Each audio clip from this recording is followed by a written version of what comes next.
Buenas tardes. Buenas tardes.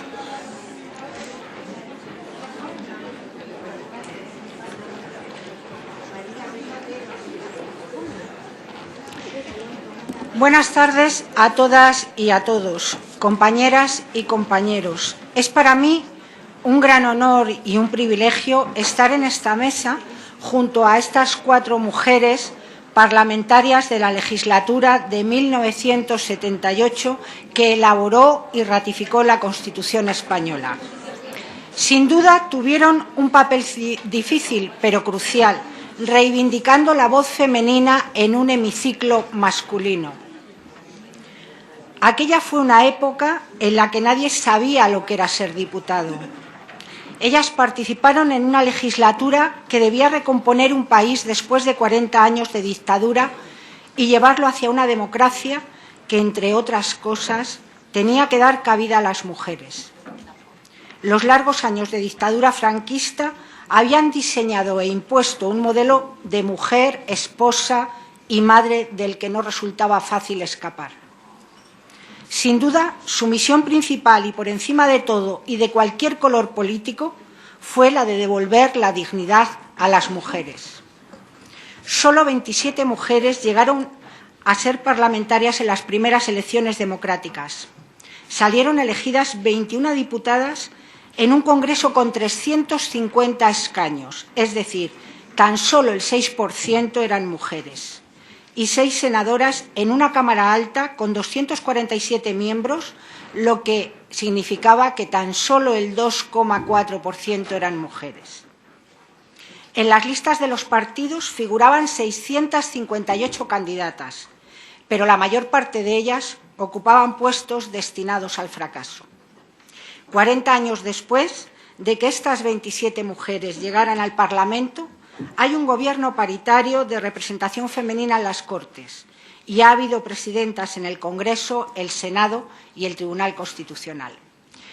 A continuación, voy a dar la palabra a la primera de las ponentes, María Izquierdo Rojo, diputada constituyente, pero además me voy a permitir, porque ella me ha dado permiso, ella luego nos lo explicará con más detalle, pero quiero que sepáis que María Izquierdo fue la única mujer de todo el hemiciclo que se resistió a salir del mismo el 23F, el día del intento del golpe de Estado de Tejero. Luego ella nos contará cómo acontecieron los hechos. María Izquierdo Rojo, como os digo, es diputada constituyente, consejera de la Junta Preautonómica de Andalucía, funda los Centros Asesores de la Mujer en Andalucía, es diputada en el Parlamento Europeo de 1989 al 2004 y es también ha recibido condecoraciones y ha sido galardonada, entre otras distinciones y honores, con la Medalla al Mérito Constitucional Premio de Europa. Por favor, María, cuando quieras. Muchas gracias.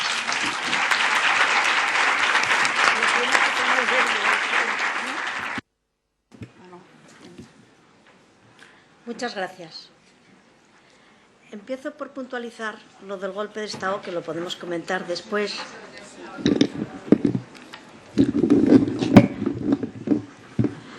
Empiezo por puntualizar que no fui la única detrás de mí, porque cuando Tejero dio permiso para salir del hemiciclo a las mujeres, me sonó a lo de siempre, los protocolos que excluyen en el fondo, siempre en todas las guerras, las mujeres y los niños.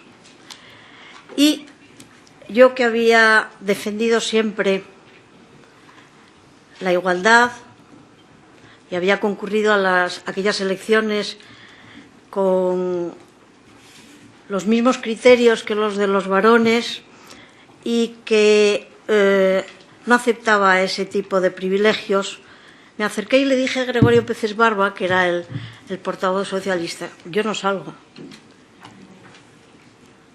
Detrás de mí, la diputada Pilar Bravo, ya fallecida, del Partido Comunista de España, me dijo yo tampoco, y nos quedamos las dos, por puntualizar. Muchas gracias. Estamos aquí reunidas por algo que, a mi juicio, debemos de celebrar. Celebramos el 40 aniversarios, los 40 primeros años en vigor de la Constitución. La Constitución de 1978. Yo creo que a lo largo de estos primeros 40 años, esta Constitución del 78 ha venido demostrando que es una buena Constitución. Se puede decir muy florido que estamos ante el gran monumento histórico, político, jurídico de la democracia. Se puede decir muy llanamente, señalando que ha funcionado bien en momentos difíciles incluso. Y acabaríamos concluyendo, Su Excelencia, el mayor periodo de paz y progreso, la alternancia en el poder, partidos de ideología de derechas y de izquierdas y de centro, pluralismo democrático, longevidad, que es un mérito constitucional. Todo ello nos lleva a celebrarlo hoy en este 40 primer aniversario. Una Constitución que queremos viva, que funcione, en la que se sientan representados toda una sociedad que ha cambiado muchísimo, justamente para mantener su vigencia y representatividad. Yo creo que hoy, en esta celebración, deberíamos de afrontar un doble reto cara al futuro. En primer lugar, el reto de aplicarla y desarrollarla plenamente. En segundo lugar, pensar en nuevas reformas constructivas y parciales que actualicen y que suplan sus carencias. Sus carencias hoy en el siglo XXI, porque ha corrido mucho tiempo desde el 77 y desde el 78. Nosotros fuimos elegidas no para ser constituyentes.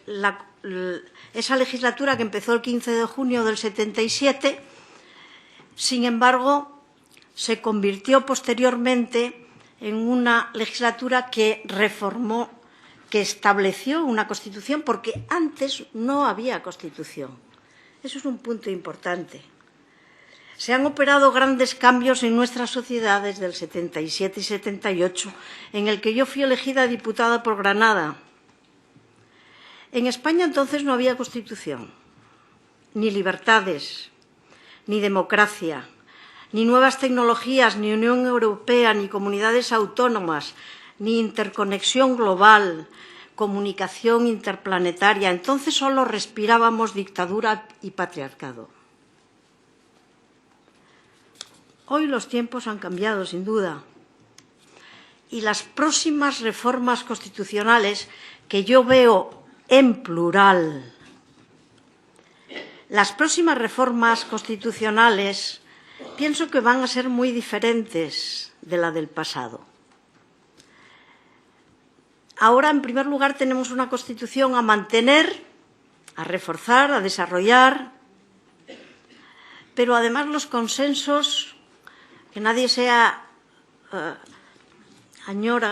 que añoren el pasado, porque los consensos van a ser muy distintos, los consensos serán otros, porque hoy es distinto el pluralismo parlamentario de estas Cortes, porque los acuerdos hoy son de geometría variable y los equilibrios parlamentarios inestables en casi todo el mundo en las actuales cámaras de representación. Los tiempos aquellos pues no volverán, van a ser otros. Y puesto que esto es así, con estos cambios, en presente, ¿cuáles son, a mi juicio, los desafíos de esta Constitución? Pues, a mi juicio, el desafío mayor de nuestra Constitución en presente y en futuro es el de la igualdad y la diversidad.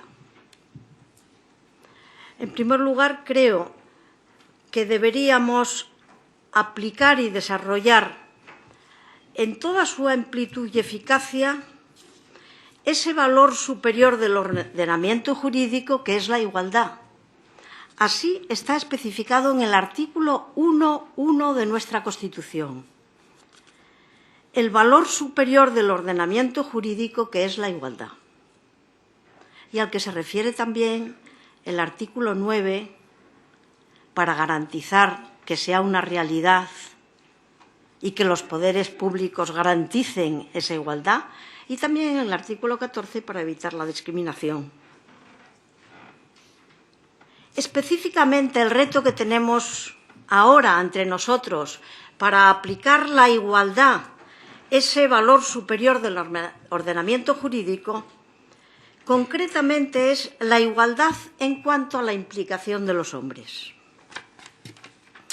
Así es, porque pese a que ese es el mandato constitucional, pese a que el mandato constitucional es la igualdad, aún son una enormidad los hombres que no se sienten aludidos por él, los hombres que no se implican, que no son formados ni educados ni cultivan una identidad igualitaria. Aún se piensa con frecuencia que la igualdad es cosa de mujeres y para mujeres. Es un grave problema general que afecta a todos los españoles, a ellos y a ellas, porque sin ellos la igualdad no es posible. Sin ellos, los hombres, la igualdad no es posible. El ejercicio de la igualdad, para ser efectivo y real, precisa la relación con el otro. No es cosa de uno solo. Resulta que la implicación masculina es imprescindible. Aquellas mentalidades e identidades masculinas obsoletas, basadas en patrones de dominación corporativa, no tienen cabida en una Constitución que apela a la igualdad como valor superior del ordenamiento jurídico. Por otra parte, a mi juicio, el otro gran ámbito de los desafíos actuales de la Constitución estaría referido a las reformas, esas reformas en plural que debemos de emprender y a la que yo solo me referiré en dos grandes bloques, ¿no? Las reformas que citaría en primer lugar y que se refieren a la necesidad de que los derechos sociales, tales como la sanidad, el trabajo, la vivienda, pasen a ser considerados derechos fundamentales de la persona, de forma que sean garantizados por los poderes públicos en los mínimos que requiere la dignidad humana. Y, en segundo lugar, creo que debemos reformar, cómo no, la Constitución en lo que se refiere al título octavo, su organización territorial, el Senado, la distribución de competencias, la autonomía local. Aquí también la clave es la dinámica, la clave en este momento cara al futuro, es la dinámica entre la diversidad y la igualdad. Ser capaces de dar respuesta a la demanda de diversidad de algunos territorios, garantizando la cohesión y solidaridad del conjunto de los pueblos de España. Por tanto, en presente y en futuro, las claves constitucionales apuntan hoy a la igualdad y a la diversidad. Muchas gracias.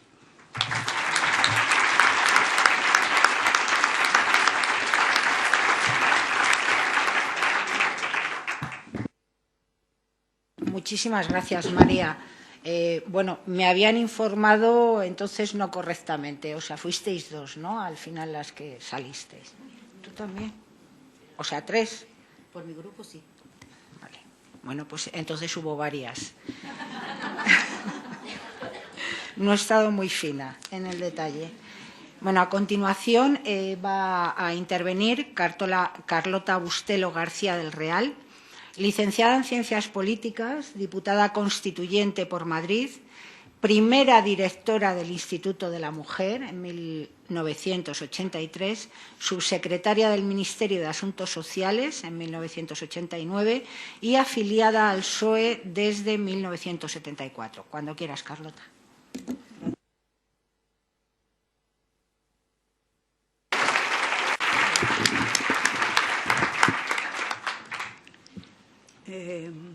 Yo temo que después de oír las mesas de esta mañana y ahora a María, creo que va a ser difícil decir alguna cosa nueva. La reforma de la Constitución que ha mencionado María es probablemente el aspecto más importante que tenemos por delante.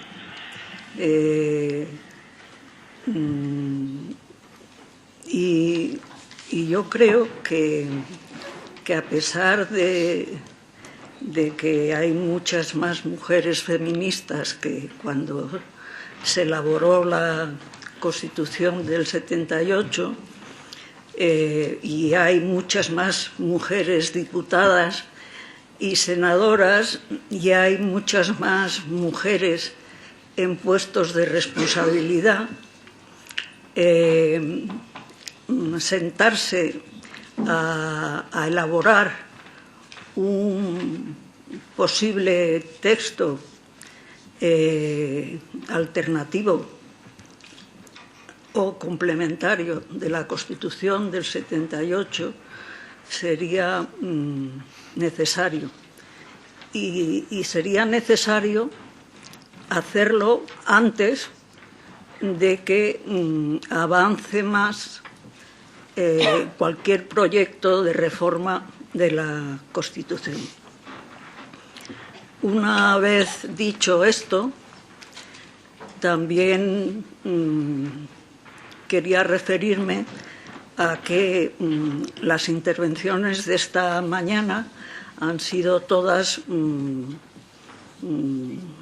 muy importantes, muy inteligentes y han hablado de cuál era la situación en lo que hemos llamado la transición. Lo han hecho de una manera bastante detallada.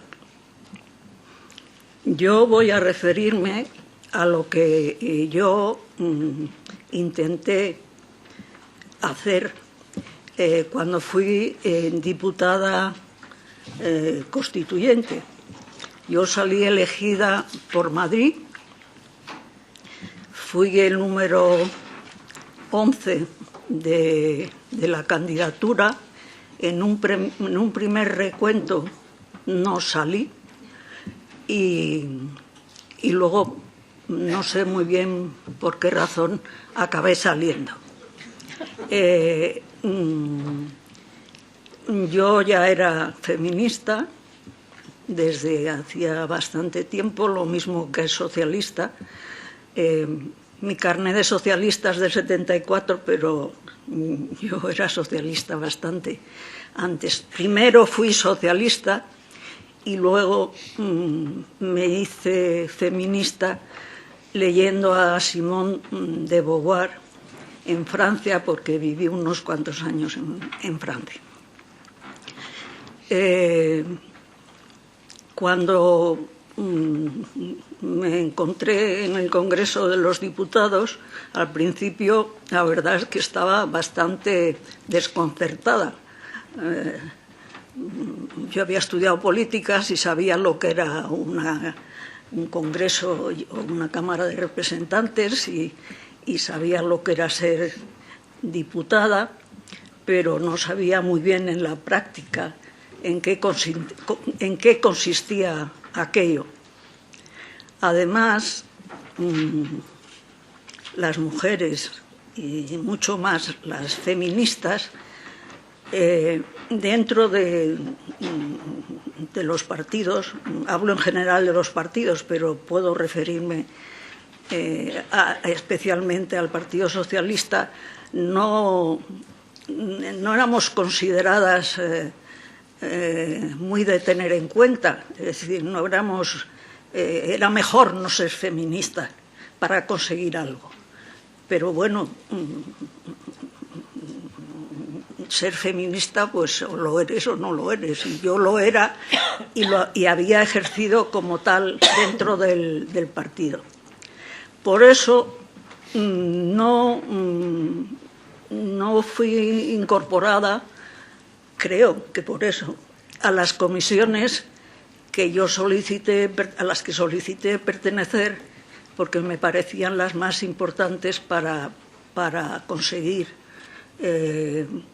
derechos de las mujeres, la de educación, la de sanidad, la de trabajo, pero no fui admitida en esas comisiones, y sí fui admitida en la Comisión de Cultura, en la comisión que se creó posteriormente, no en el mismo momento de constituirse las Cortes, sino un poco después, de estudio de las prisiones, de los establecimientos penitenciarios, y también pertenecí a la Comisión, me parece que de Medio Ambiente, y a la Comisión de Disminuidos Físicos y Discapacitados.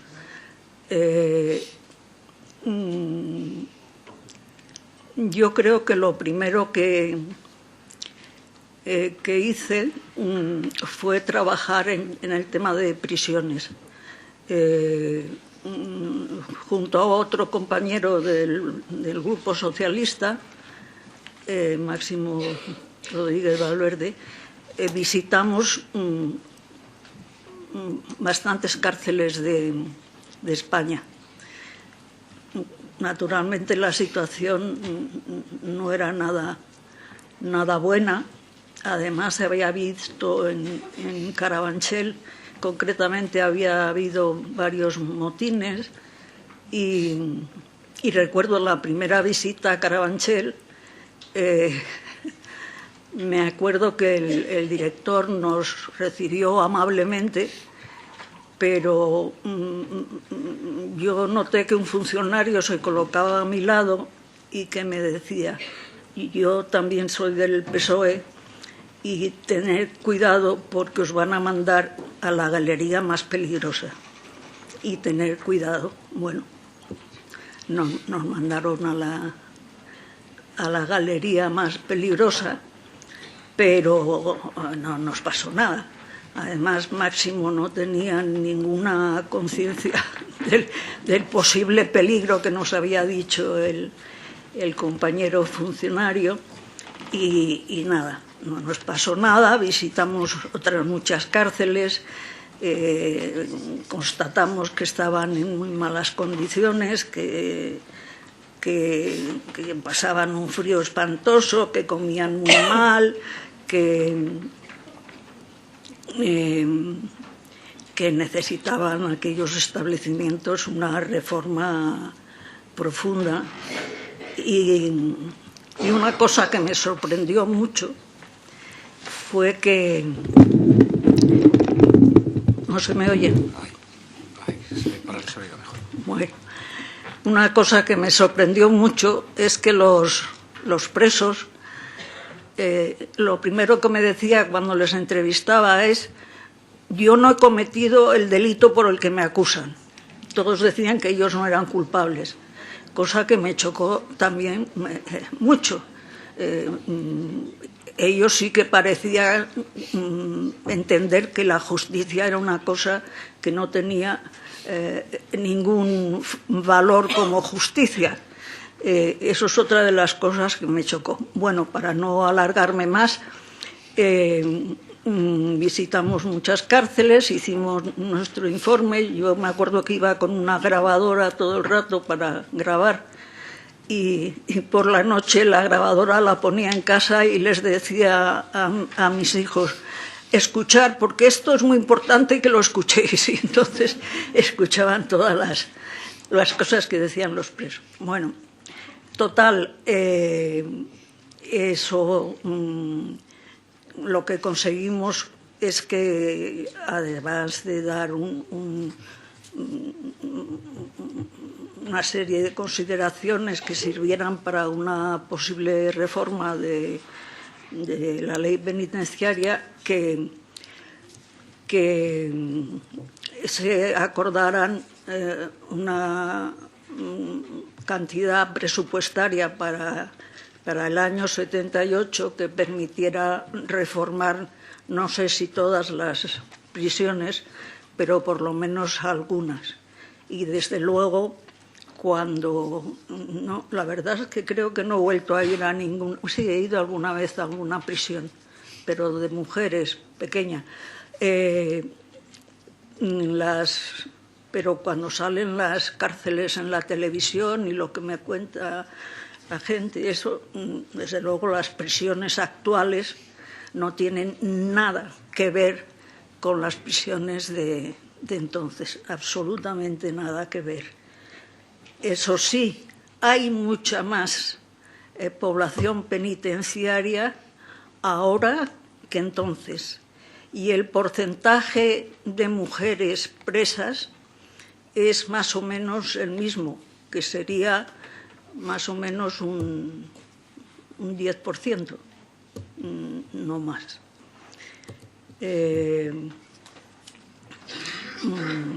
Esa fue una de mis primeras actividades. Y luego,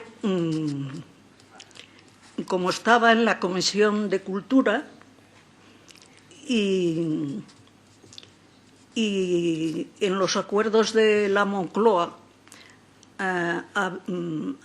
se había puesto todos los partidos y sindicatos que habían participado en ellos sobre la necesidad de legislar la despenalización y la venta y la propaganda de los medios anticonceptivos.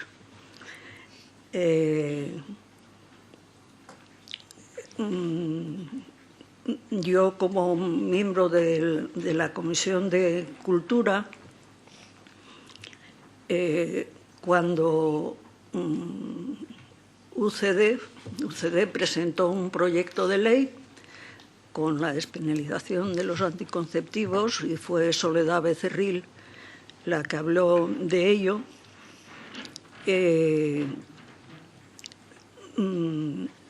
pues yo estuve de acuerdo en que había que, naturalmente, que despenalizar la venta, propaganda y difusión de los anticonceptivos, el famoso artículo 416 del Código Penal.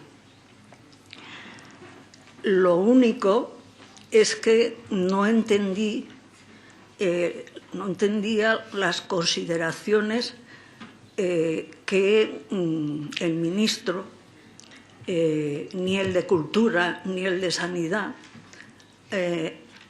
hacían sobre, en la práctica, qué se iba a hacer para conseguir que esa legalización llegara a todas las mujeres, porque después de haber pasado tantos años estando penalizado, que pudieran ahora tener acceso y poder planificar su vida familiar y reproductiva. Y entonces intervine y creo, no sé si es verdad, pero creo que a raíz de mi intervención hubo alguien no sé si sería Alfonso Guerra, que era bastante dado a eso, decidieron llamarme la Pildorita. La verdad es que me he enterado mucho más tarde de esto, hace poco. No me hubiera importado nada que me lo dijeran, pero bueno, eso da un poco idea de cómo eran las cosas. Y lo más, o sea, lo que fue peor desde mi punto de vista es que no tenían ni idea de qué era un centro de planificación familiar. No tenían ni idea de en qué consistía un centro de planificación familiar, cómo se debía preparar a las personas que estuvieran allí, si debían ser médicos, médicas, enfermeros, enfermeras, si debían, cuántos debía haber por población, etcétera. No tenían ni idea. Cosa, bueno, lógica porque en España no había habido, pero vamos, sí había otros países europeos en que sí había centros de planificación familiar y por lo tanto se podían copiar perfectamente. Pero decían cosas absurdas sobre que había que tener mucho cuidado porque la publicidad tenía que ser de buen gusto o que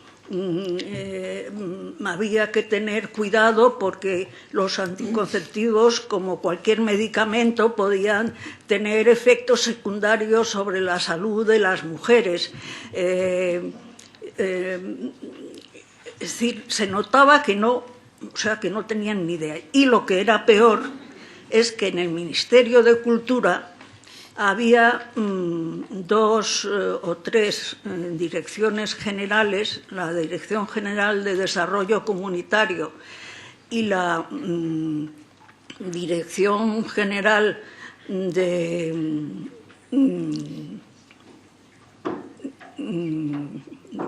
Desarrollo Comunitario y de esa Dirección General había una subdirección general de la condición femenina, una subdirección. Entonces, yo, por lo que había leído y por lo que sabía, dentro del Ministerio de Cultura se había incorporado a todas las mujeres de la sección femenina de la Falange. No solo se había incorporado las mujeres de la sección femenina de la Falange al Ministerio de Cultura, algunas estaban en guarderías, otras en hospitales.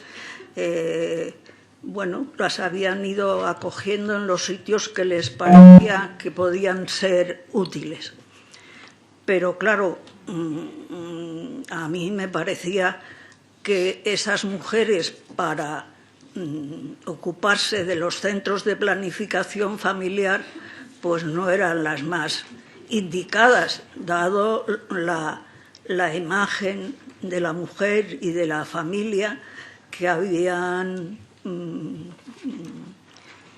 tenido la Falange, la sección femenina de la Falange, ¿no?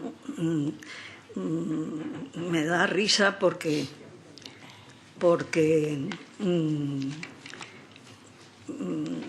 tengo una anécdota que he comentado con una de las que estuvieron trabajando en el Instituto de la Mujer en la primera época, que yo, una de las cosas que hice al principio de ser directora del Instituto de la Mujer en el año 83, es ir a uno de los locales que nos habían cedido,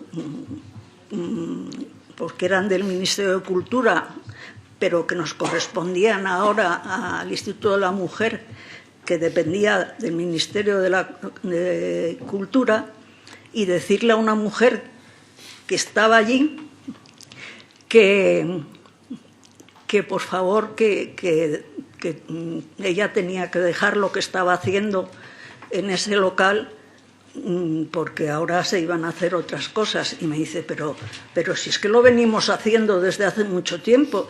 Y digo, sí, pero es que ahora se van a hacer otras cosas y esto pues lo puede hacer usted en su casa o en un local que usted consiga. Y era una mujer que estaba vendiendo manteles y servilletas y otras cosas de lagartera, y que estaba allí, que ella quería seguir haciéndolo.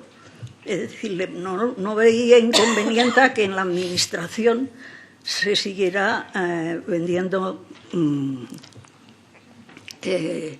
unos manteles muy bonitos y tal, pero que a mí me parecía que no tenía ningún sentido que siguiera haciendo allí. Bueno, esto lo comento, y lo importante es efectivamente lo de los centros de planificación familiar, porque cuando yo llegué al Instituto de la Mujer en el año 83, seguía sin haber centros de planificación familiar. Habían pasado unos cuantos años, seguía sin haber centros de planificación familiar. Sí, concretamente María Izquierdo en Andalucía, con relativamente poco dinero, había creado centros asesores de la mujer, donde se le daba información a la mujer y que luego sirvieron para la creación de centros de planificación familiar, pero en el resto de España no había, o por lo menos que fueran públicos, que se conocieran.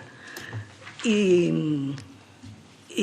una de las cosas que tuvimos que hacer es impulsar la creación de centros de planificación familiar. Hoy en día hablar de planificación familiar es como una banalidad, es decir, todo el mundo piensa que eso es algo que está al alcance de todo el mundo, que todo el mundo lo tiene, que los médicos asesoran y dan anticonceptivos, pero pasó mucho tiempo hasta que esto se convirtió en algo real y efectivo. Y yo por eso siempre me refiero a ello cuando hablo de mi actividad en las Cortes, en las que cuando hablaron de que había que hacer la difusión de anticonceptivos con una publicidad que fuera de buen gusto, me referí a las revistas que algunos de los diputados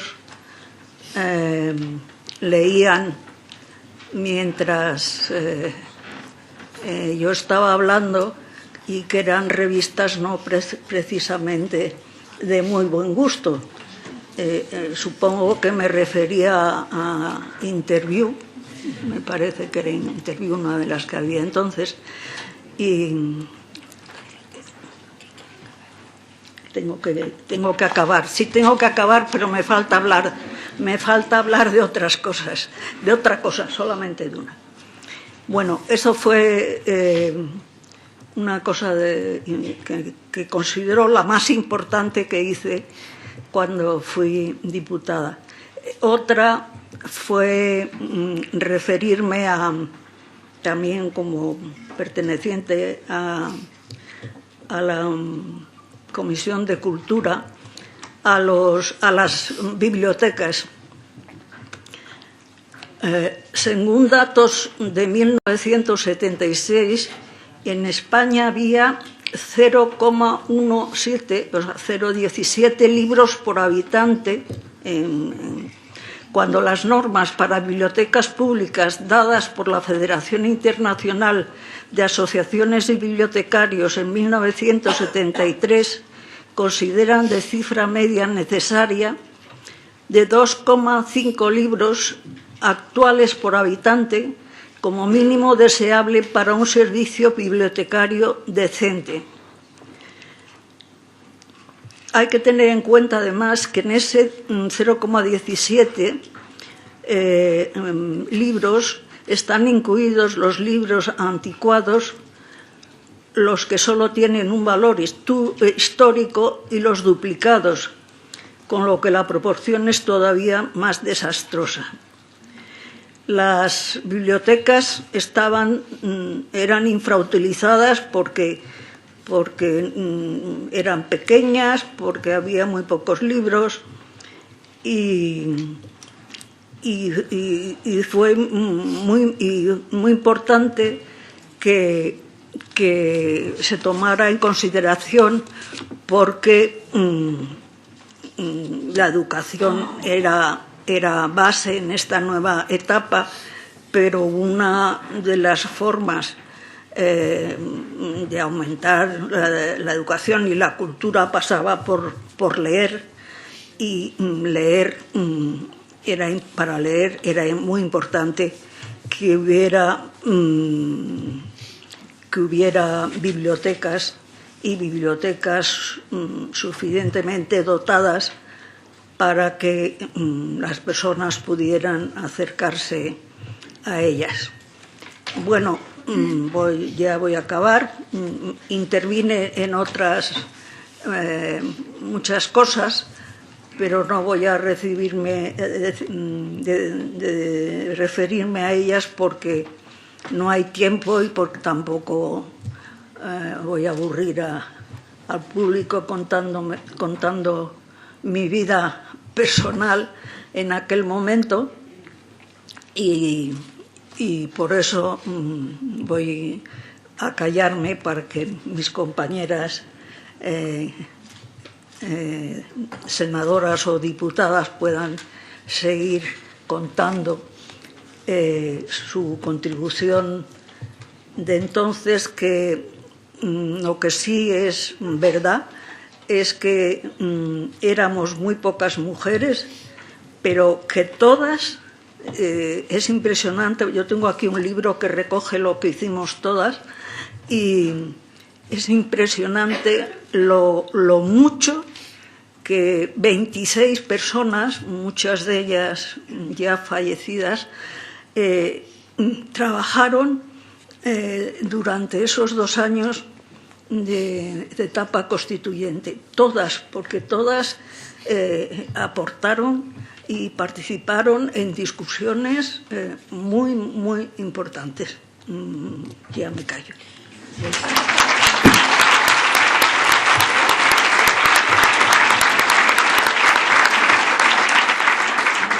Muchísimas gracias, Carlota. A continuación va a intervenir María Dolores Pelayo Duque, licenciada en Derecho, senadora constituyente, fue ponente principal en los proyectos de ley de la despenalización del uso de los anticonceptivos, despenalización de los delitos de adulterio y amancebamiento, nueva regulación de los delitos contra la libertad sexual. También promovió como senadora el acceso de la mujer a la carrera de marina mercante. También intervino en la redacción del artículo 417 bis del Código Penal relativo a la despenalización del aborto. Fue diputada en las siguientes legislaturas, ponente principal en los proyectos de ley de reforma del Código Civil en materia de igualdad en el matrimonio y divorcio, reforma del Código Civil en materia de filiación, patria potestad y régimen matrimonial, entre otras muchas actividades, y además tiene distintas publicaciones como Mujeres de la República, Las Diputadas y el Movimiento Feminista en España de los años 70. También está en posesión de diversas y múltiples distinciones. Cuando quieras, María Dolores. Muchas gracias.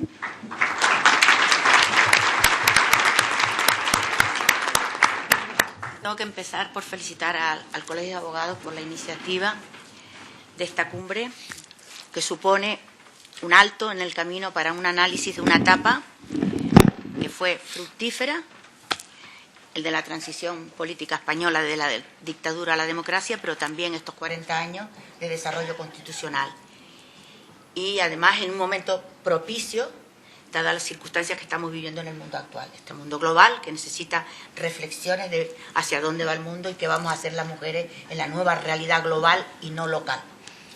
Entonces, agradezco muchísimo la oportunidad que se me da y espero ser positiva en el sentido de ver si puedo ser capaz de aportar alguna idea nueva, además de un relato corto, breve, de mi larga experiencia parlamentaria, no solo como senadora constituyente, sino como diputada, miembro de la Comisión de Justicia, durante 5 legislaturas consecutivas. Cuando el 15 de diciembre de 1976 se estaba votando la ley para la reforma política, yo me encontraba aquí en Madrid, en un congreso que organizó la Asociación Internacional de Mujeres de Carrera Jurídica y que organizó también la Asociación Española de Mujeres de Carrera Jurídica, que era el análisis de la situación de la mujer en España. Ese congreso al que yo asistí, que me impidió votar, yo no iba a votar la ley para la reforma política, nos permitió a muchas mujeres hacer una especie de análisis de la situación, repaso de la situación legal en España y además hacer un catálogo de las más urgentes reformas legislativas. Eso también me animó a yo crear en Canarias la Asociación Canaria de Mujeres Juristas, a la que asistió mi querida amiga y compañera, que en paz descanse, María Telo. Con esa asociación empezamos las juristas ahí en Canarias a movilizar a todas nuestras clientes para que denunciaran los malos tratos, para que denunciaran los abusos, para que los incumplimientos de derechos, etcétera, y a organizar manifestaciones. Cada vez que nos enterábamos que había un procedimiento contra una mujer adúltera, ahí estábamos nosotras, con una pancarta, como al viejo estilo feminista, ¿no? Diciendo a los tribunales que hagan justicia y que no discriminen, ¿no? Fundé además un partido político y fui la primera firmante de ese partido, de la escritura que legalizó bajo el nombre de asociación, porque los partidos políticos en aquel momento estaban prohibidos. Se llamó Asociación Socialdemócrata de Canarias. Y a partir de ahí, mis estudios ya en el derecho ya me dijeron que la democracia era innecesaria para España y que las libertades y la igualdad para las mujeres tenían que venir con la democracia. Y eso fue cuando se produjo el referéndum para la reforma política, cuando me movilizó para yo participar activamente en política a pesar de los compromisos familiares y profesionales que tenía. Creía que era una obligación cívica mía dar el primer paso y así lo hice, y entonces a partir de ahí pues lo hice de tal manera que entramos en coalición con OCDE, nosotros éramos la Asociación Socialdemócrata, era uno de los partidos de aquella coalición. Me convertí en la asesora electoral de Unión de Centro Democrático en la provincia de Canarias y además la representante legal de esa asociación. Y cuando hicimos las listas, yo tenía la oportunidad de ir en un primer puesto en las listas al Congreso. Pero yo quería ir al Senado porque pensaba que mis obligaciones familiares y profesionales me iban a permitir compatibilizar las responsabilidades como senadora, pensando que las actividades del Senado serían menor, aun cuando el Senado con el Congreso de los Diputados eran cámaras, según la ley para la reforma política, cámaras colegisladoras. No es el papel que tiene el Senado ahora en la Constitución, que se reformó precisamente por la propia Constitución, porque nosotros teníamos capacidad en el Senado de capacidad normativa y legislativa. Y de hecho, yo promoví una iniciativa en aquel momento que recibió el afecto y la felicitación de la plataforma feminista de Madrid, que fue la despenalización de las discriminaciones que habían por malos tratos entre marido y mujer. Bien, me presenté al Senado y me dijeron que bueno, que lo del Senado era una especie de carambola. Digo, si me votan, pues estupendo. Entonces, por la isla de Tenerife. Hice una campaña bajo 3 principios: democracia, igualdad y autonomía. Pero al final de la campaña, como mi discurso era fundamentalmente porque yo acudía a las elecciones porque creía en la reconciliación, yo creía que era posible una reconciliación de todos los españoles y que con un consenso podíamos elaborar una constitución entre todos que nos sacara de aquella dictadura terrible que padecimos y que fuéramos capaces desde el consenso, porque la democracia es construir, la democracia es convencer y no vencer, podríamos construir otra sociedad mejor, más justa, más igualitaria, con las autonomías, contestando a las ambiciones de los territorios, etcétera, ¿no? Y ese discurso, pues, me llevó a que otras islas, aunque yo no me presentaba por otras islas, me llamaran para dar mítines. Yo siempre he dicho que me lo decían, que era una buena mitinera, ¿no? Entonces, lo cierto es que cuando vino el día de las elecciones, frente a candidatos potentísimos, hasta un director de un periódico, es procurador en Cortes y tal, salí elegida número 1 en votos. El candidato con mayor número de votos en la isla de Tenerife fui yo, y entonces fue un triunfo tan doblé casi en votos a otros candidatos, ¿no? Entonces aquello fue espectacular, ¿no? Porque me sentí con doble responsabilidad. Y entonces arrumbé un poco las intenciones mías de compatibilizar y digo, bueno, aquí hay una mayoría, vamos a trabajar porque todo esto se consolide y voy a dedicarle el tiempo que sea preciso, ¿no? A pesar de que yo vivía en Canarias en aquellos momentos no habían las comunicaciones que habían ahora, etcétera, etcétera, pero no importaba. Era la ilusión y la fuerza que me dio los resultados electorales de que podíamos en realidad llegar a constituir un Estado social y democrático a través de una constitución democrática, ¿no? Entonces llegué al Senado, me adscribí a la Comisión de Defensa y me nombraron vicepresidenta de la Comisión de Defensa. Me acuerdo que un andaluz me dijo, eso, María Dolores, que tú eres una mujer cañón. Y yo bueno, a mí me habían propuesto para la presidencia, pero yo le dije a Rafael Calvo Ortega, que era el portavoz en aquel momento en el Senado, yo no he ido al cuartel. Pero si yo no he ido al cuartel, ¿cómo voy a estar en la mesa en la presidencia? Déjame en la vicepresidencia y así yo ya me voy enterando, ¿no? De lo que son los galones, las estrellas y todo lo demás. Porque la ley sí me la conocía, ¿no? Bien. Anécdotas de ese tipo, de puro voluntarismo, de pura voluntad, de puro tesón, eso fue todos los días, ¿no? Entonces, además, me apunté en la Comisión de Justicia y suplente en la Constituyente. Y además constituí una comisión especial de la investigación de la situación del niño. Ese fue un tema que además la presidí con Justino Azcárate. Nos dedicamos a recorrer los centros infantiles, a ver cómo estaban los niños huérfanos y ver la realidad de lo que vivían los niños en España, ¿no? Se sacaron unas conclusiones bastante detalles. Fue un trabajo, además del que yo tenía como miembro de la Comisión de Justicia. En la Comisión de Justicia tuve la oportunidad de ser ponente en los 3 proyectos de ley que se abordaron como consecuencia de la firma de los pactos de la Moncloa. Muchas veces se ignora que los pactos de la Moncloa fueron los que incluyeron una reforma de los 3 proyectos de ley de Código Penal, el adulterio, ya se ha hablado, adulterio, almacenamiento, los delitos contra la libertad sexual, estupro y rapto, y el delito de los anticonceptivos, de la despenalización de los anticonceptivos. Y esos proyectos llegaron al Senado y soy ponente también de esos 3 proyectos, con la casualidad de que el primer proyecto hay una discrepancia entre el Congreso y el Senado, y entonces se tiene que constituir un mecanismo que había en la Ley para la Reforma Política de reunión de comisión mixta, que presidió Antonio Hernández Gil, el presidente de las Cortes, ¿no? Fue la primera experiencia de cómo funcionó esto, y Antonio Hernández Gil se inclinó por las tesis que yo había sustentado en el Senado, porque las tesis que yo llevé como miembro del grupo del Gobierno prosperaron por la mayoría de los votos, pero eran diferentes de las que habían aprobado los compañeros en el Congreso de los Diputados. Sin embargo, y después, en el tema de los delitos contra la libertad sexual, le hicimos un cambio terrible de lo que habíamos recibido en el Congreso, ¿no? Es decir, fue un trabajo muy bonito que llevamos a cabo en el Congreso por la vía del consenso y por la vía de atraer la mayor parte de los apoyos de la Cámara Alta, ¿no? La primera vez que se habla de las mujeres en el Congreso, también hay que decirlo, se lo voy a dejar, fue con motivo de una declaración de los grupos parlamentarios al mes lo digo porque ha habido alguna interpretación sobre cómo fueron aquellas Cortes. Las Cortes no tenían la intención, los que hicieron la ley para la reforma política, de que fueran constituyentes, pero el resultado electoral fue tan claro y nítido de la gente que quería la democracia y que quería un cambio sustancial para España, que se autoproclamaron constituyentes sin ningún problema y sin ningún ambaje. Alguno de la nostalgia dijo algo, pero no se atrevió ante la mayoría de la concordia que hubo por constituirnos en constituyente, con un grave problema, como lo puso en evidencia Antonio Hernández Gil, que era que la legalidad que teníamos no la queríamos. La legalidad que venía detrás, que era la vigente.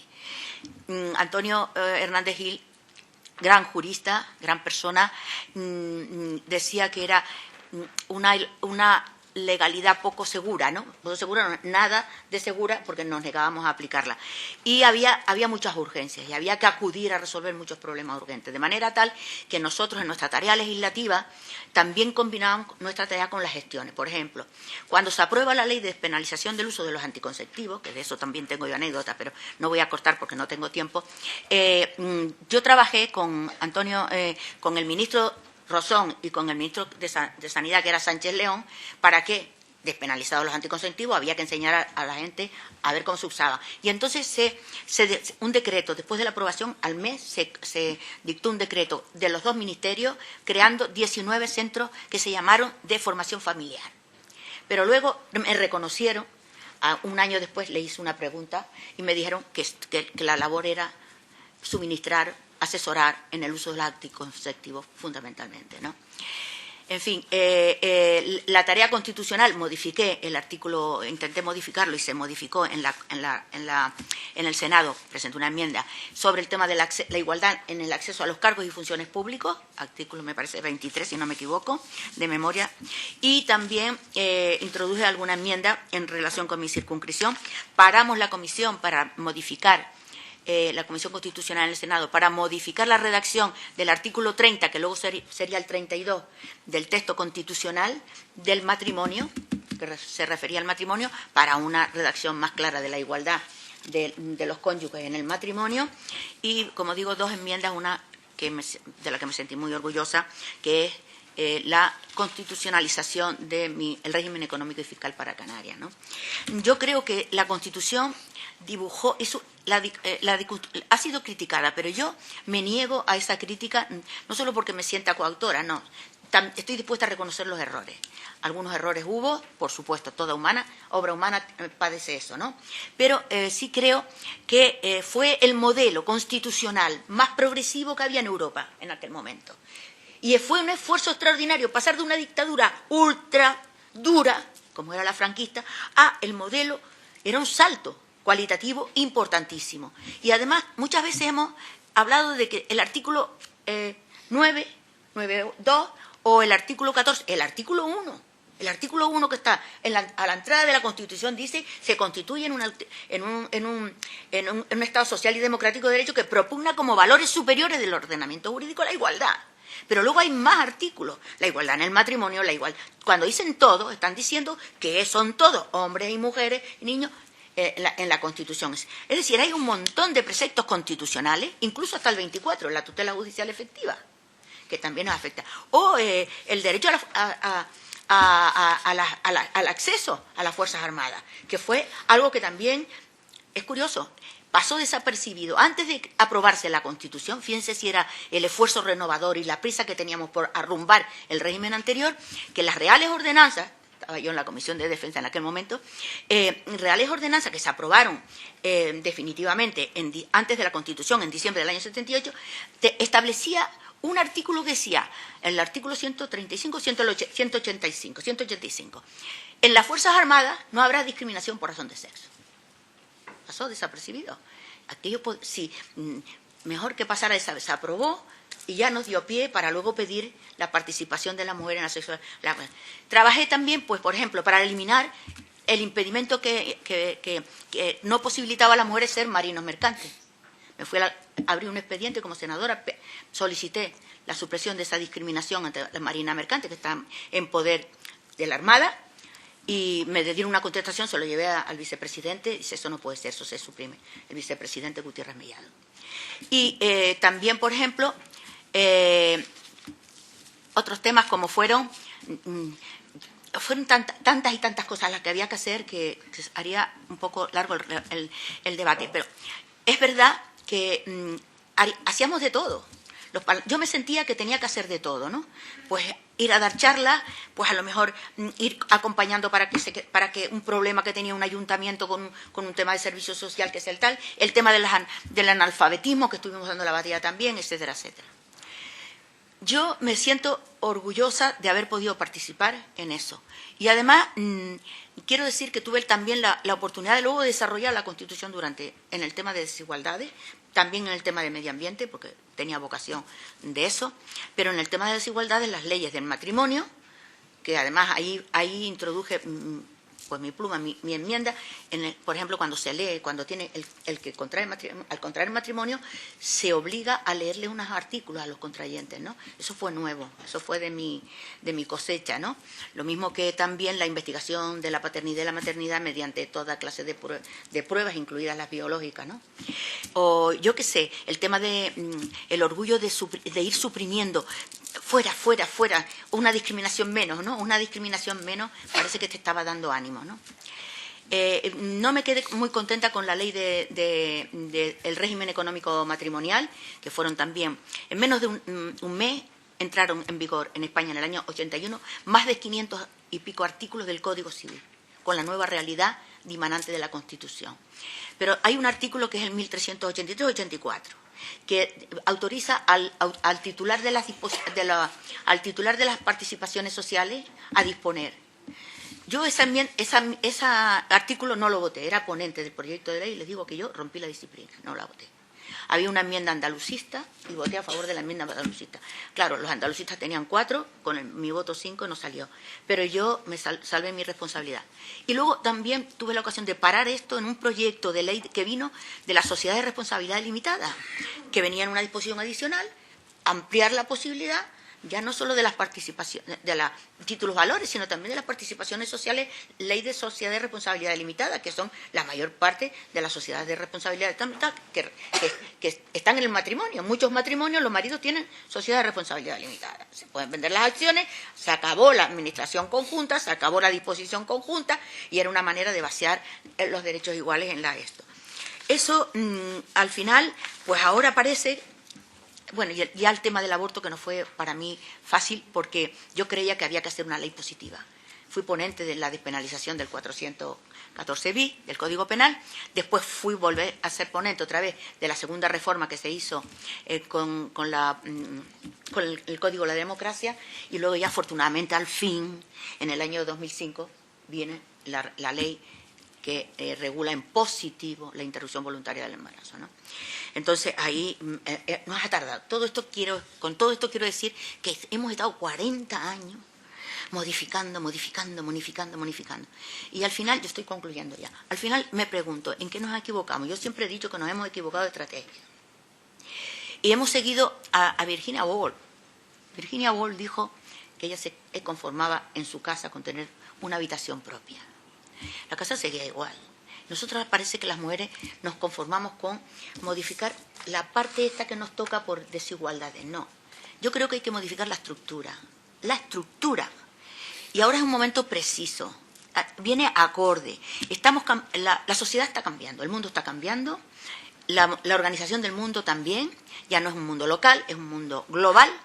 Vienen la revolución tecnológica, la cuarta revolución tecnológica, va a cambiar mucho las cosas, y ahí nosotros tenemos que estar, las mujeres del mundo, unidas, para que no nos la vuelvan a colar. Vamos a estar pendientes pero yo creo que debemos adelantarnos. Nos debemos adelantar en el sentido de qué sociedad queremos. Por ejemplo, qué valores van a ser los que van a propugnar los hombres, para ver si estamos de acuerdo, o nosotros vamos a propugnar valores para ese nuevo mundo.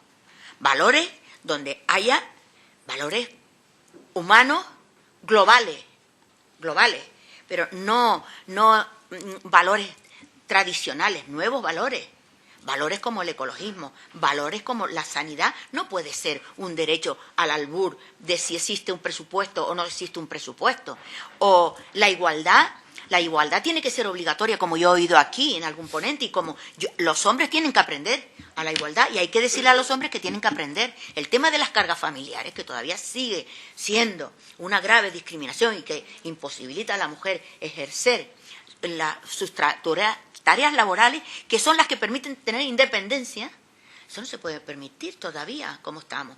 Entonces tenemos que ser más radicales en esto, suaves en la forma, radicales en el fondo, mi opinión, y conseguir, a través de nuestros contactos mundiales, que ya los podemos tener, hacer una plataforma de esquema de reivindicación mundial para todos los seres humanos. Por nosotros yo creo que tenemos que construir el nuevo mundo con los otros. Las otras con los otros. Nada.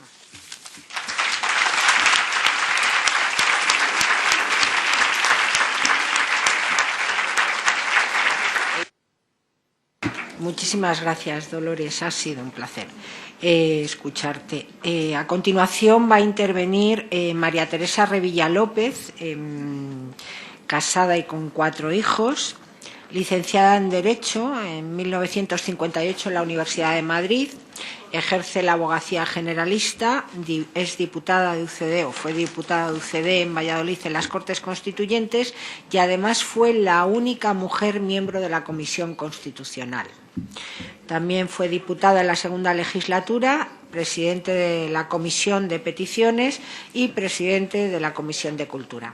Cuando quieras, María Teresa.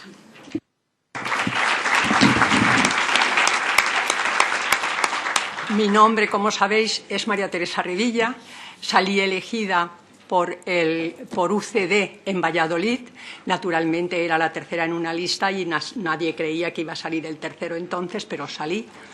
Y la verdad que con todo el entusiasmo que mis compañeras pueden imaginarse, porque ellas lo tendrían también, pues yo estuve allí con ese entusiasmo deseando ayudar y creo que conseguí lo que yo no era feminista, pero sí lo era. Quiero decir que yo hice pensando en que era un poco como no ejemplo, pero sí un espejo en el que me podían mirar todas las demás mujeres. Y siempre, mientras que yo estuve en las 2 legislaturas, traté de cumplir mis obligaciones de diputados de la mejor manera que sabía. Yo creía en la democracia y la verdad que me llevó allí mi deseo de que este país nuestro cambiara a un país como el resto de Europa. Y yo les debo a ustedes contar algo que es muy personal, pero que si no, quizás pensarían ustedes que por qué yo de repente estaba tan deseosa de la democracia y tal. Bueno, mi padre era militar. Como compensación, el padre de mi madre era republicano y había un poco de las dos partes. Bien, mi padre militar, yo era una de las hijas, tengo un hermano, pero era más pequeño, y mi padre era muy cazador. Y entonces, no sé por qué razón me llevaba a mí de caza. Yo tenía escopeta empecé con 10 años, 11 años, 12 años. Bueno, en estas cacerías mi padre tenía otros compañeros, mi padre no era franquista, era monárquico. Y con estos compañeros hablaban. Y claro, os podéis imaginar las cosas que se decían allí, pues verdaderamente algunas barbaridades. Yo me acuerdo todavía cuando Franco le llevaron el brazo de Santa Teresa, una cosa de estas. Bueno, y claro, mi padre se daba cuenta de que yo era una chiquilla, que yo oía cosas y tenía miedo de que después yo las contara.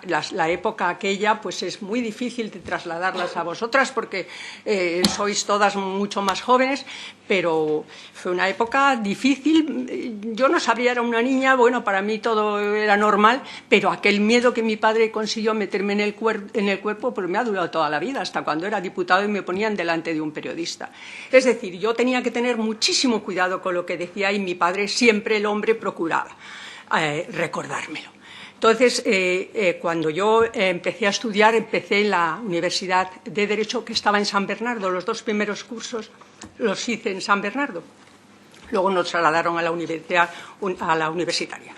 Un compañero mío también estaba preso por sus ideas políticas y, naturalmente, pues había alguna manifestación cantando 4 bobadas y tal, pero siempre en mi casa mi padre, porque a un compañero suyo le habían destituido, le habían quitado la carrera y tal.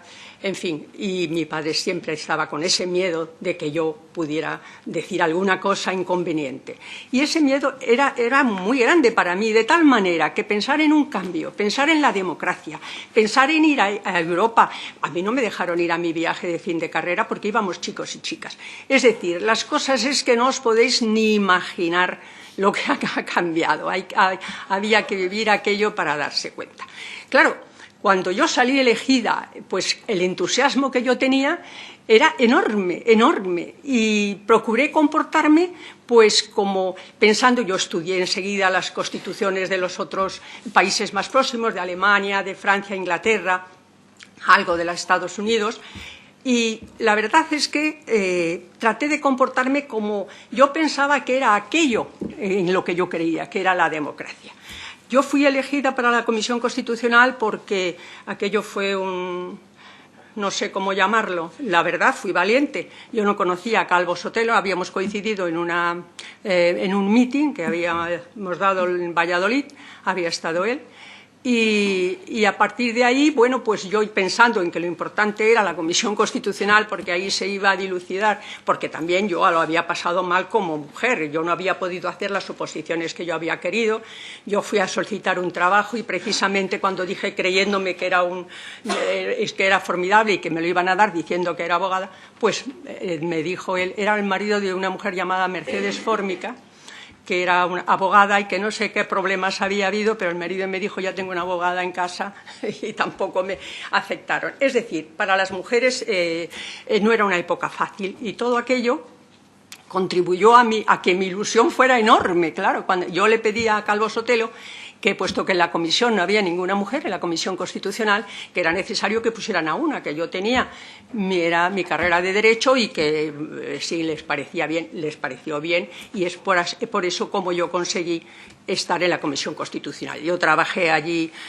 procuré, bueno, voy a contar algo porque, claro, entre tantos hombres, bueno, parece que no nos tomaron mal nada, era todo muy aparentemente normal, pero yo recuerdo uno de los primeros días, cuando yo entré en el hemiciclo, había un grupo de mujeres al fondo y otros grupos de hombres y tal, y al pasar al lado de un grupo de esos de hombres les oí que decían, mira, ya están las gallinas en el corral. Es decir, que claro, todo muy bien, pero en el fondo pues existía ese problema. Después no hubo ninguna otra, yo no, por lo menos hacia mí ni hacia mis compañeras que yo viera, ninguna discriminación ni nada, todos nos llevábamos bien efectivamente. Pero yo puse alguna enmienda que fue aceptada pues al sistema penitenciario, recuerdo, al Tribunal de Cuentas, y también en otro artículo, el 80 y algo, que era respecto a la relación entre Congreso y Senado, era una enmienda difícil de explicar y tal, y recuerdo que se me acercó Fraga al final en la comisión para felicitarme como lo había hecho, etcétera, etcétera. Bueno, ni qué decir tiene que el artículo 14 era el artículo esperado por todas y que pasó bien, por supuesto, como hubiera habido, vamos, ninguna enmienda ni nada que se le pareciera, pero tampoco hubo mucho entusiasmo al aprobar el artículo, no, desde luego. Luego sufrí una decepción porque en el artículo 47, que es el que se refiere a la sucesión en la corona, pues ahí se dice, contradiciendo lo que se dice en el artículo 14, que el varón será preferido a la hembra. Claro, a mí eso me pareció absolutamente incongruente. Inmediatamente yo presenté una enmienda que no para nada la aceptaron y me la hicieron retirar. Yo estaba en casa de vacaciones y ya eran los últimos días y me llamaron por teléfono y ya mi marido me aconsejó, mira, déjales que les den, es la palabra que se dice y tal. Y bueno, ya retiré mi enmienda, la envié a Valladolid a través de un amigo y retiré la enmienda al artículo 59. Después algún compañero, Gabriel Cisneros, que murió, como me decía que cómo sentía no haberme hecho caso y que siempre recordaba mi enmienda porque se arrepentía muchísimo de no haber influido para su aceptación. Yo sinceramente creí que en el sistema, en la democracia, y creí en la división de poderes, y creí en que los tres poderes, ejecutivos, legislativo y judicial, pues eran independientes. Pero claro, yo me llevé una gran decepción en la segunda legislatura. Me hicieron presidente de la Comisión de Cultura. Yo presidía la comisión, procuré hacerlo correctamente. Recuerdo que me felicitó Pilar Bravo, comunista que ha muerto ya. Y, en fin, un día cambió el ministro de Cultura y el nuevo ministro pidió presentarse en la comisión para conocerle, etcétera. A mí me pareció muy bien, a todos los miembros de la comisión también, efectivamente. Y entonces en la comisión recuerdo que se sentó a mi derecha y antes de que yo abriera la sesión y dijera unas palabras, pues el señor ministro se puso a hablar. Claro, yo, que me consideraba independiente del Ejecutivo, creía que mi obligación era demostrar que no solamente hay que hacerlo, sino también parecerlo, y que era el momento de decir, yo soy una cosa y usted es otra. Y claro, lo primero que hice fue, señor ministro, haga el favor de callarse, que yo no le he dado la palabra. Todavía recuerdo las miradas de horror de los miembros de la comisión que estaban allí en sus escaños, sinceramente. ¿Sabéis cuánto, o saben ustedes cuánto tardé en seguir siendo presidente de la Comisión de Cultura? Pues un mes, creo. O sea, ¿sí? ¿Saben ustedes que no me volvieron a pedir que formara parte de las listas en las terceras? ¿Eso por qué? Porque yo no era una persona manejable. Yo, por ejemplo, había querido explicar el voto, por qué yo me había abstenido cuando se votó el artículo correspondiente a la sucesión de la corona. Yo ahí me abstuve. Yo pedí explicar mi voto, por qué me había abstenido. No me dejaron explicarlo. Otra decepción más. Sinceramente, era tal la ilusión que yo tenía por la democracia y creía en ella, y había leído tanto y había estudiado tanto, que luego me llevé una gran desilusión. Y es por eso, quizás porque después pensando, aunque María Dolores me decía ahora que no, que la Constitución, efectivamente, la Constitución se consiguió a base de mucho consenso, de generosidad por todas las partes, y consiguió salvar un momento político absolutamente decisivo. Bien, pero eso no quiere decir que la Constitución no pueda ser ahora modificada, porque desde luego hay algunas cosas que no están bien, y yo les voy a poner un ejemplo. La Constitución recogió la ley electoral, que a su vez había sido recogida y por la que se había celebrado las primeras elecciones en el 77 en la ley para la reforma política. Bien, en esta ley electoral, pues ustedes saben ya que son los partidos políticos los que hacen las listas, y son las listas las que se presentan a la elección. Claro, en estas listas, ¿quién las hace? Los partidos políticos. Si están gobernando, pues... ¿Y a quién presentan los partidos políticos? Y en el caso de que sea el Ejecutivo, pues a nadie a que le vaya a hacer una faena. Entonces, pues naturalmente presentan a personas manejables, o porque saben que si además no lo hacen, cometen ese error que yo cometí de decir algo que no era, que consideraban apropiado, pues ya no le presentaban en las siguientes listas. O sea que la ley electoral de ahora tiene, a mi juicio, muchos problemas, cuando además en la Constitución se dice que los miembros de las Cortes Generales no estarán sometidos a mandato imperativo. Bueno, ya me dirán ustedes, si levantan un dedo en contra de lo que dice el partido, hasta le ponen una multa. Oiga, entonces que un diputado salga a opinar. En Francia lo hacen así. En Francia, recientemente, hace 2 años, pues un grupo de socialistas ha salido votando, cuando todavía no estaba Macron, ha salido votando en contra de lo propuesto por el gobierno. Aquí eso es impensable absolutamente. Y entonces eso de que los diputados que hoy día son elegidos no están sometidos a mandato imperativo, pues que venga Dios y lo vea. A mí me parece que de esta forma es tan claro que están sometidos, naturalmente. ¿Por qué no se hizo como se está haciendo en los 4 países más cercanos a nosotros? Francia, Inglaterra, Alemania, Estados Unidos.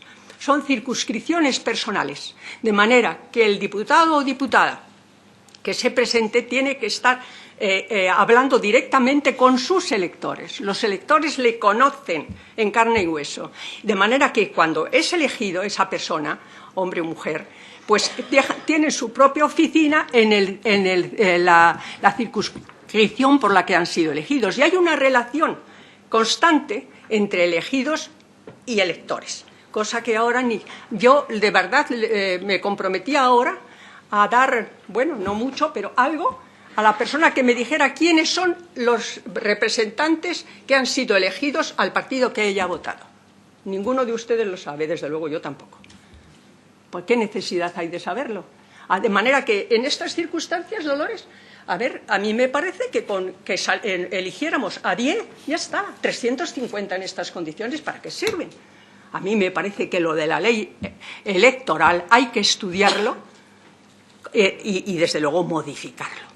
Hay otra cosa que también a mi juicio da lugar a muchos casos de corrupción, como es el que los controles y equilibrios necesarios también en una democracia no están bien asegurados en la Constitución. Bien sea porque luego hay leyes orgánicas que desarrollan de una manera no debida el artículo de la Constitución, pero no existen bien esto. En cuanto a los jueces, lo estamos viendo ahora.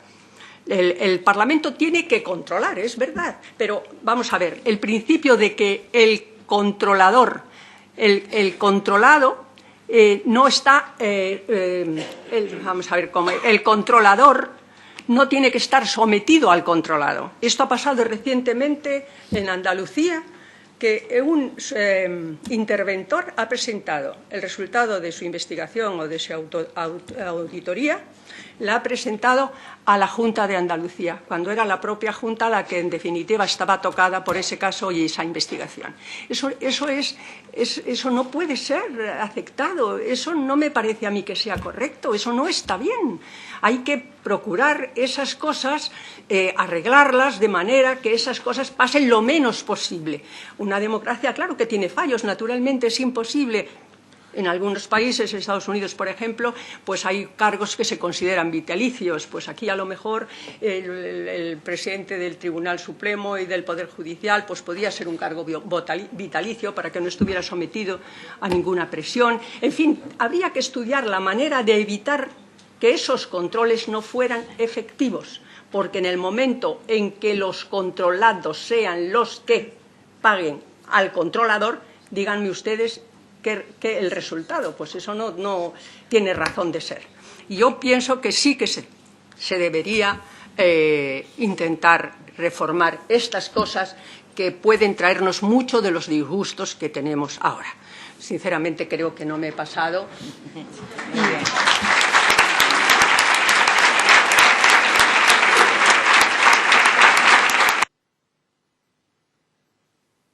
Bueno, pues sí. No se cometió el valor de hablar después de oír esta mañana, a las 4 ponentes de las 12 de la mañana.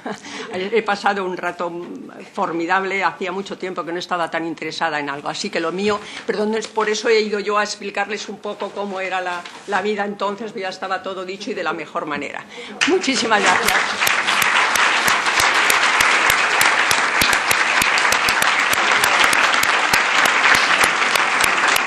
Bueno, en realidad lo hablábamos Dolores y yo, en realidad tendría que haber un turno de preguntas, pero yo creo que nos hemos excedido ya del tiempo.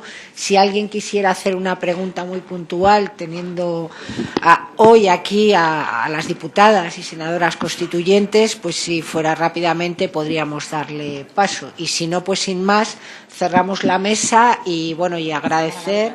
Pasamos a la otra mesa, que también va a ser muy interesante, como lo han sido las dos de esta mañana. Muchas gracias.